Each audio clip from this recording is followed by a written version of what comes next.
Pour l'anniversaire de mon frère, mes parents ont loué une maison au bord du lac. Ils avaient engagé un chef et invité tous ses amis. Et pour le mien? Un cupcake industriel du supermarché et une carte sur laquelle on lisait « Peut-être l'année prochaine ».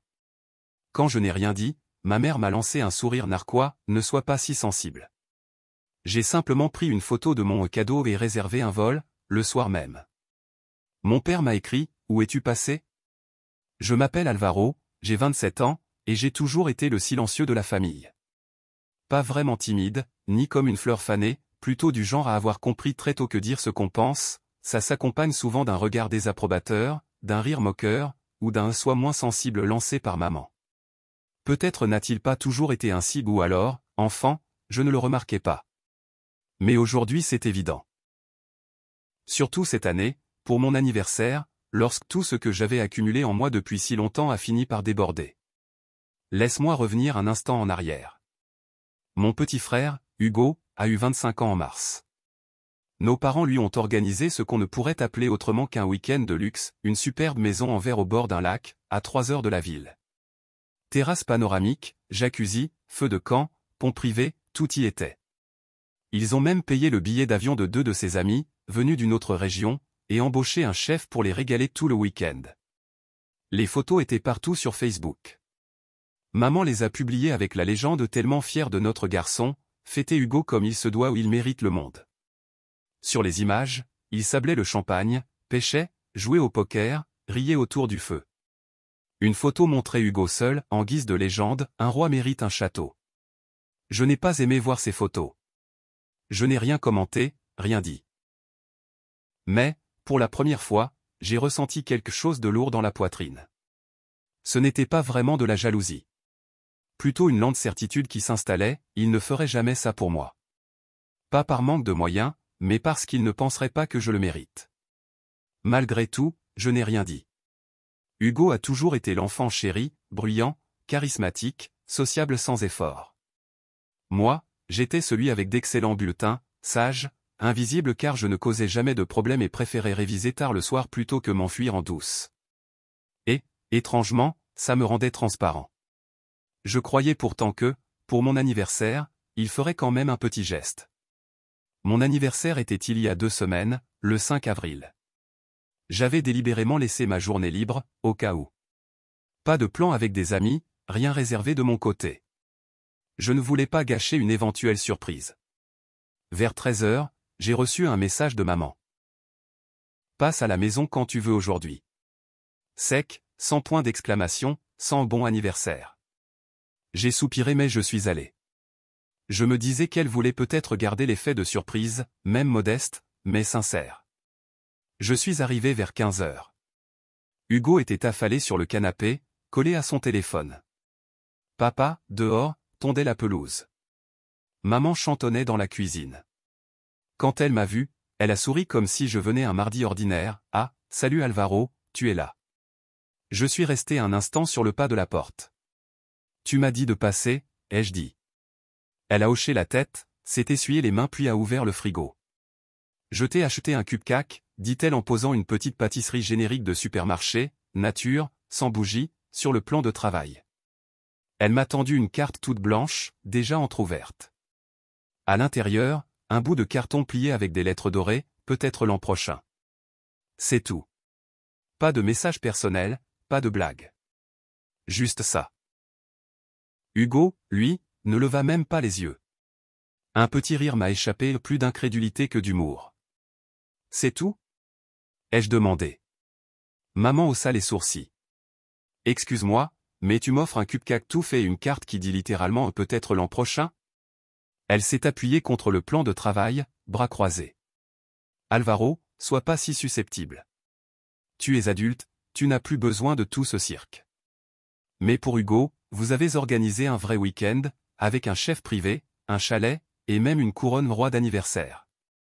Elle a bondi. Hugo ne va pas très bien, en ce moment. Puis, il aime faire la fête, il est expansif, toi tu es discret, on s'est dit que tu ne voudrais pas de grand tapage. Je suis resté planté là, le carton tout mou dans la main, le cupcake commençant à fondre sous la lumière blafarde. Mon visage me brûlait, mais ma voix est restée calme. Ce n'est pas une question de fait, c'est la différence qui blesse. Elle leva les yeux au ciel. Franchement, Alvaro, c'est pour ça qu'on n'a rien fait. Tu ramènes toujours tout à toi, c'est insupportable.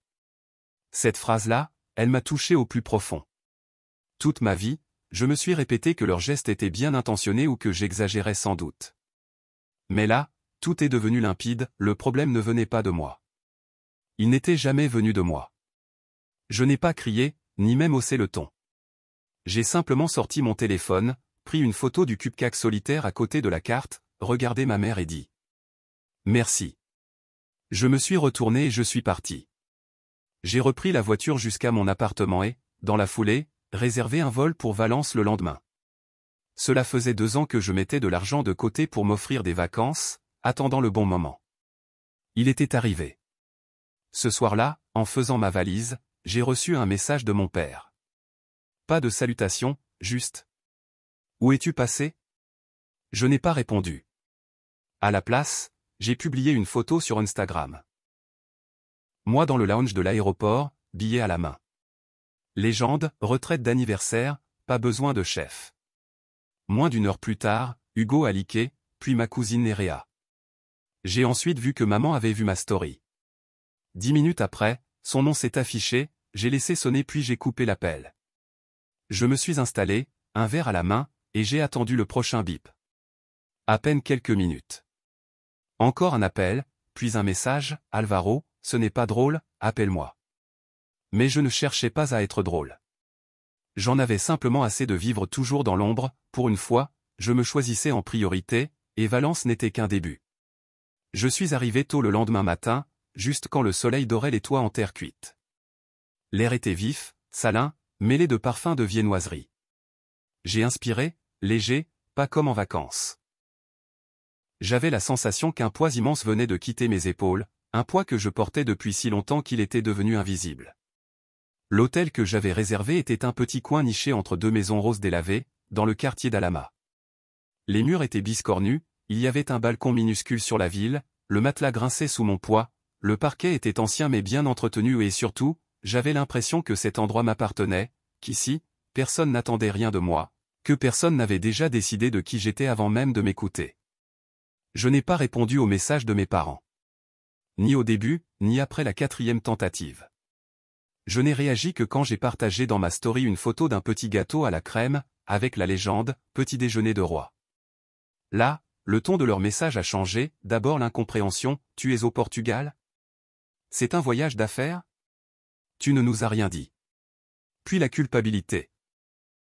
On voulait juste une journée tranquille, Hugo n'a rien demandé, on pensait qu'il en avait besoin, la carte était une plaisanterie, tu prends tout trop à cœur. Mais le dernier message de maman m'a marqué, tu fais toujours comme si on te traitait mal, mais tu ne dis jamais ce que tu veux vraiment. Peut-être que si tu t'exprimais plus, les choses seraient différentes. C'est là que j'ai compris, elle n'avait jamais saisi le vrai problème. Ça n'a jamais été une question de ballon ou de fête, ni de jalousie. C'était pour toutes ces années à être ignoré, minimisé, et pour chaque fois qu'on m'a dit que j'étais trop réservé ou trop sensible dès que je montrais un malaise.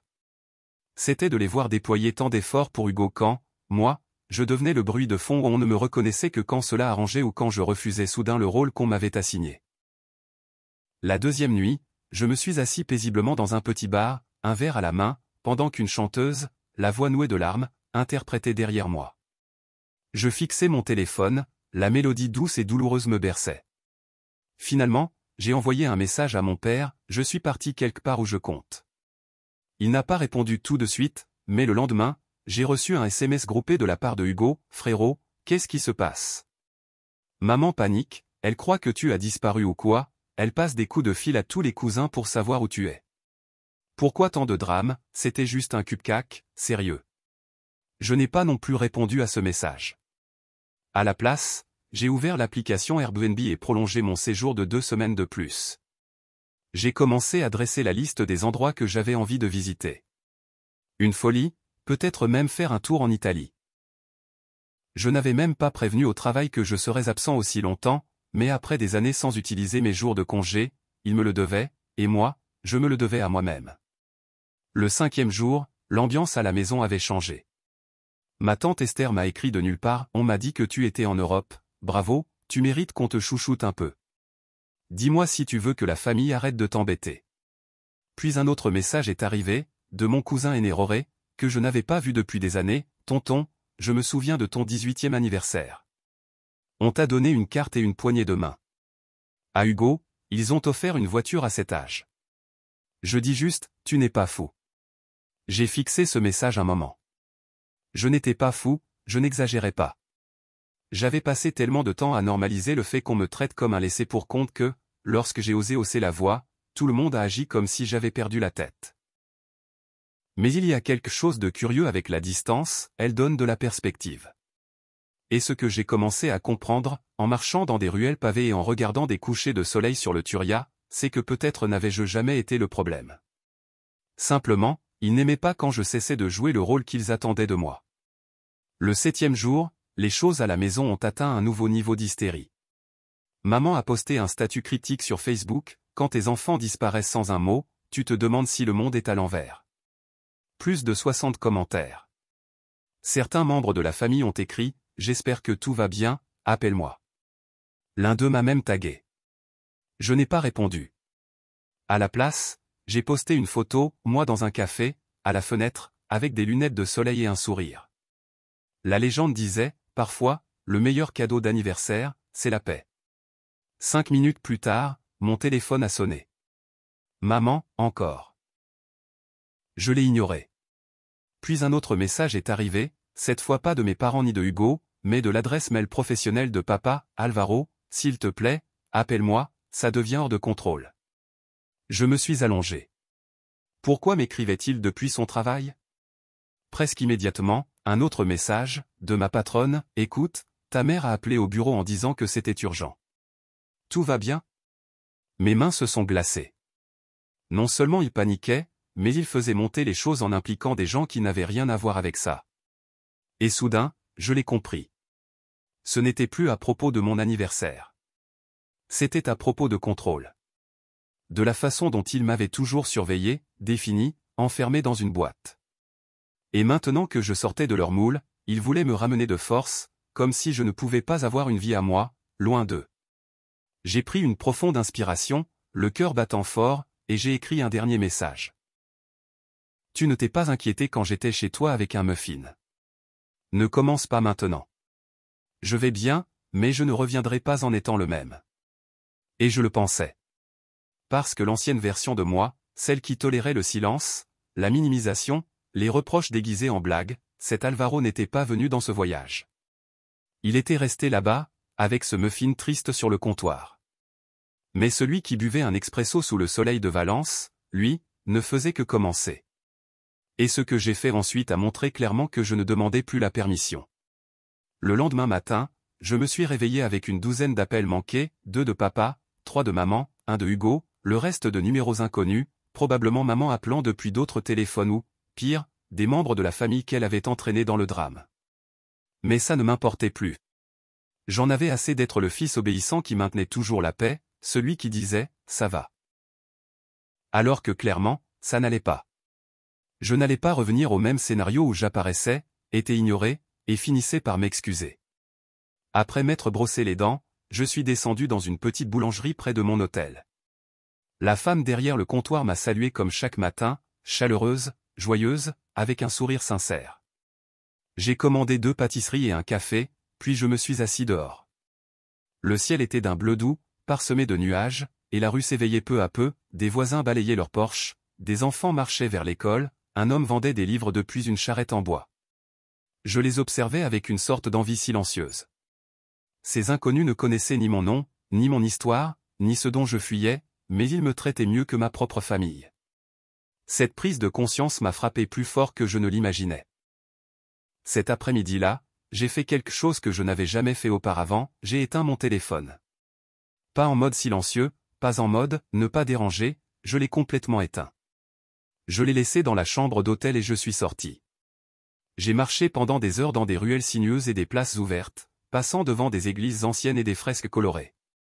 Je me suis perdu quelque part près du Carmen et j'ai fini dans une petite galerie où un homme peignait des scènes de ses rêves. Il m'a regardé et m'a dit « Tu as des yeux tristes, mais des épaules solides.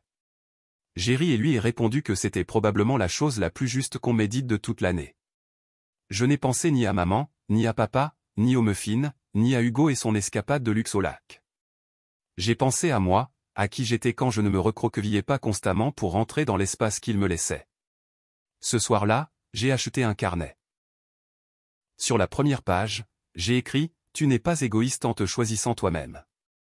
Sur la deuxième, ils appellent ça exagéré quand ils n'aiment pas ta réaction.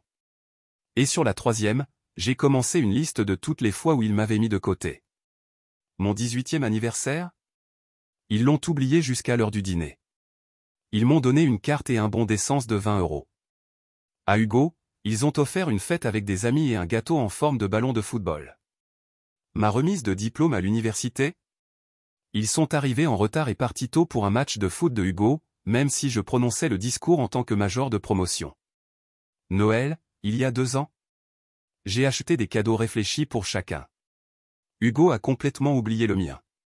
Maman a dit, il est occupé, ne le fais pas se sentir mal. Et la liste continuait. Il ne s'agissait pas des cadeaux. C'était le schéma. Le message implicite, tu n'es pas la priorité, tu n'es même pas proche de l'être. Le lendemain, j'ai rallumé mon téléphone. Il a explosé instantanément, une avalanche de messages, d'audio, d'appels manqués. Et, à ma surprise, des captures d'écran. Quelqu'un avait vu mon post Instagram et l'avait envoyé dans le groupe familial. Maintenant, des oncles et tantes donnaient leur avis.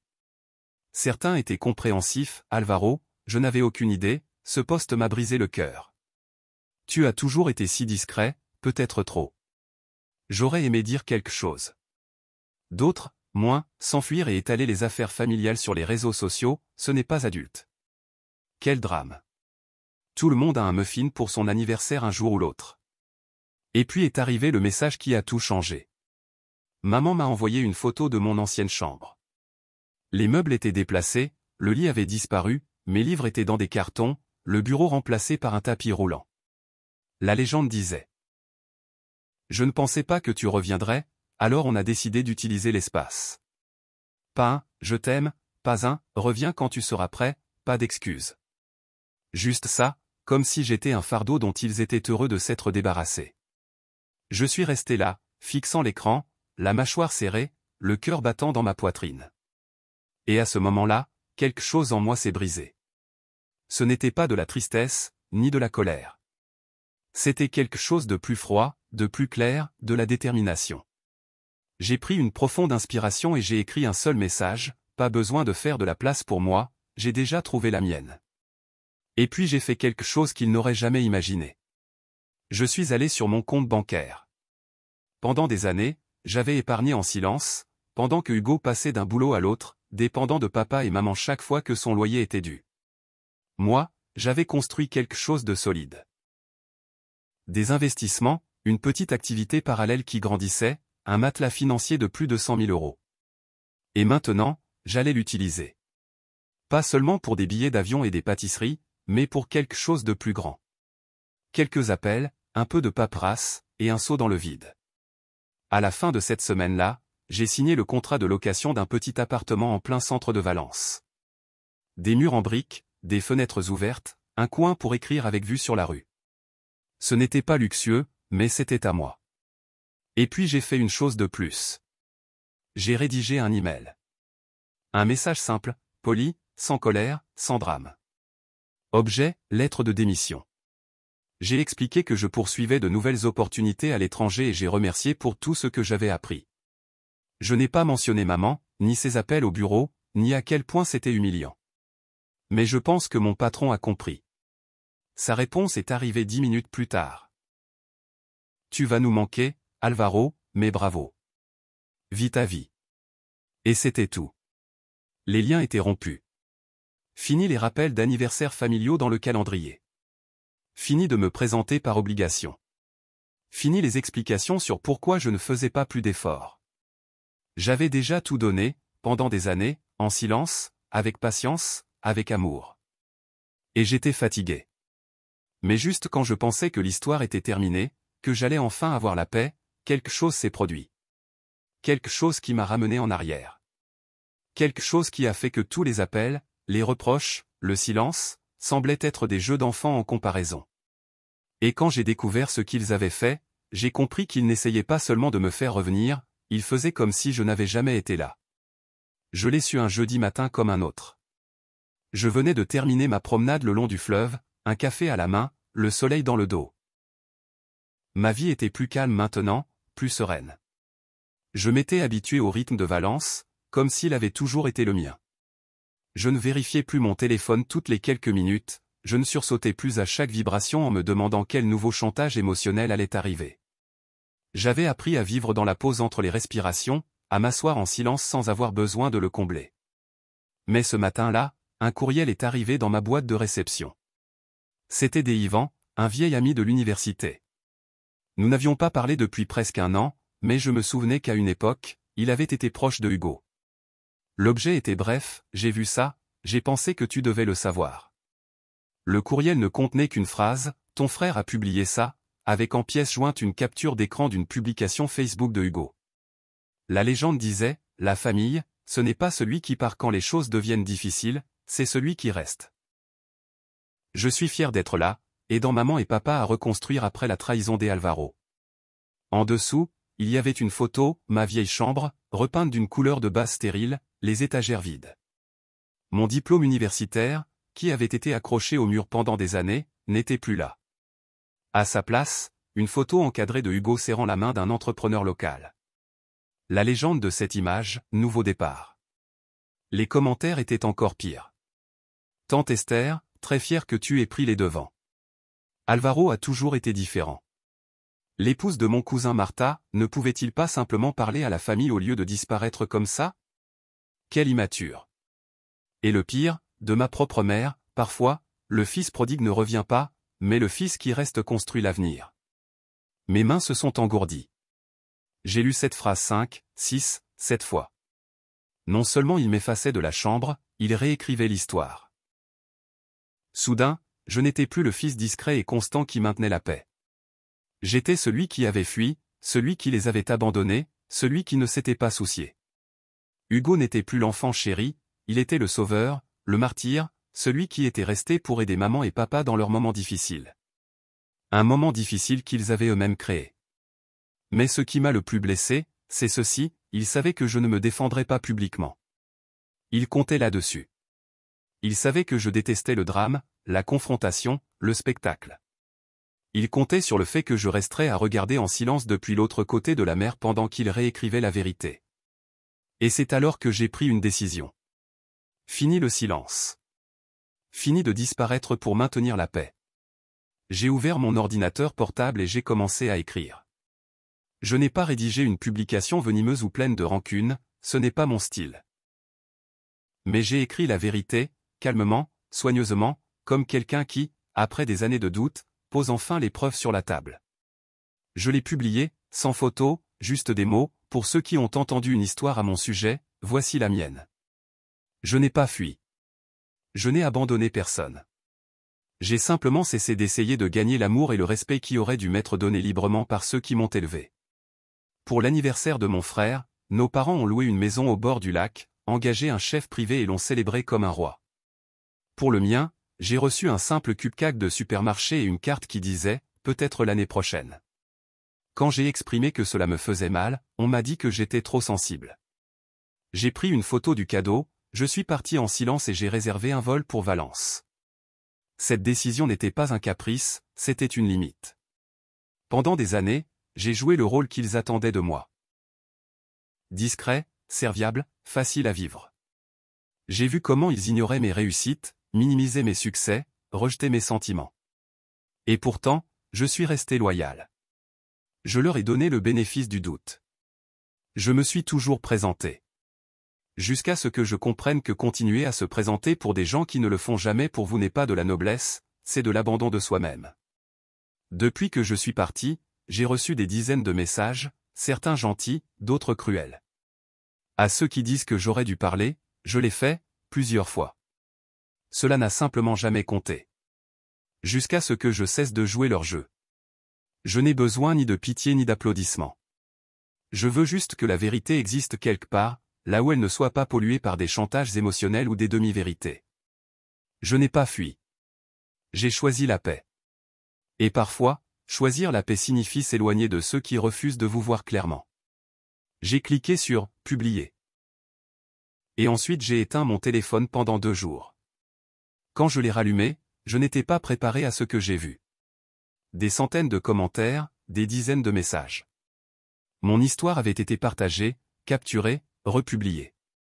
Des amis, des cousins éloignés, même des inconnus ont rejoint la conversation. Ça m'a touché en plein cœur. Moi aussi, j'ai été le frère en second plan. Merci de dire ce que beaucoup d'entre nous ne peuvent pas, c'est ça, l'abandon émotionnel, invisible jusqu'à ce qu'il devienne indéniable. Mais un message s'est démarqué. C'était de Nerea, ma cousine du côté de mon père. Nous n'avions pas parlé depuis des années. Alvaro, j'ai toujours senti que quelque chose n'allait pas dans la façon dont il te traitait. Je ne savais simplement pas comment le dire. Je suis désolé. Je te vois, et je suis heureuse que tu aies parlé. Ce fut le début. Le début de plus de voix qui ont osé parler. Tout le monde n'était pas de mon côté. Certains ont redoublé de critiques. Maman, comme prévu, a publié un autre message passif-agressif, certains exposent leurs blessures au lieu de les guérir. Hugo m'a écrit une fois, « Félicitations pour ton petit moment de gloire. Tu as toujours aimé jouer la victime. » Je n'ai pas répondu. Parce que je ne jouais plus. La représentation était terminée. Et alors, la vie a commencé à se remplir de choses réelles. J'ai rejoint un groupe d'écriture à Valence. J'ai trouvé un travail à temps partiel en éditant des articles en anglais pour un magazine de voyage. J'ai recommencé à cuisiner, ce que je n'avais pas fait depuis l'université.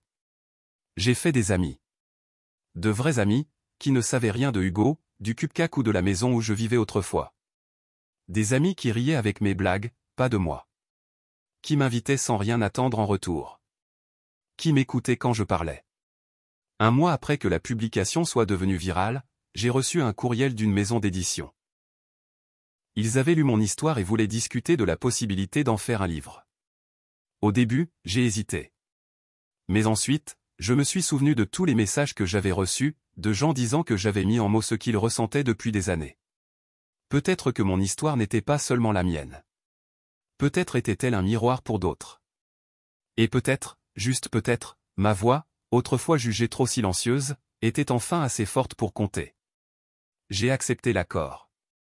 1 an plus tard, mon livre a été publié dans 10 pays. Son titre, Astérisque peut-être l'année prochaine, choisir de se choisir quand ils ne le font jamais astérisque. La dédicace disait simplement, pour les enfants avec des cupcakes et des cartes qui ont attendu l'année prochaine. Votre paix n'a pas besoin de leur permission.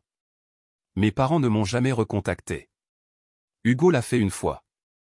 Il m'a envoyé une capture d'écran de la couverture du livre et a écrit. J'espère que ça valait le coup pour l'attention. Je n'ai pas répondu.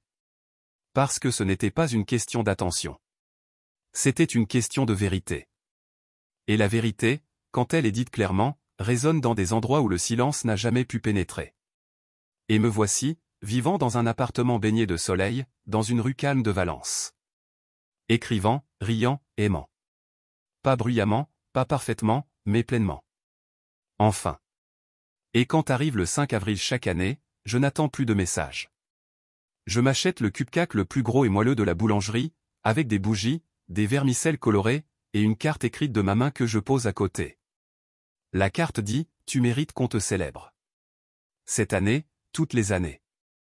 Et pour la première fois de ma vie, je le crois.